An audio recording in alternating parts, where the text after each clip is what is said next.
तुम्ही बघा ते काय म्हणायचे 400 पार, किती भेटलं 240. वोटिंग पर्सेंटेज किती आहे?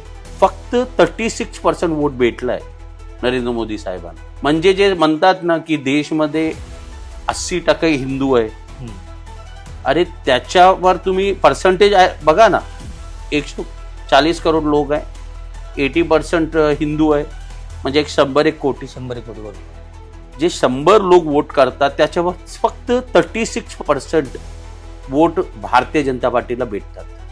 म्हणजे जे मेजॉरिटी ऑफ पीपल तुम्हाला रिजेक्ट करत आहे, हे तुम्ही MP ला आपण वोट करतात आणि तो पंतप्रधानला निवडणूक करतात ना, म्हणून तुम्ही पंतप्रधान झाला. बरोबर. समजा एखाद्या वेळी तुम्ही US सारखे निवडणूक ठेवलात तर तुम्ही होऊ शकतात काही देशाचे पंतप्रधान? नाही.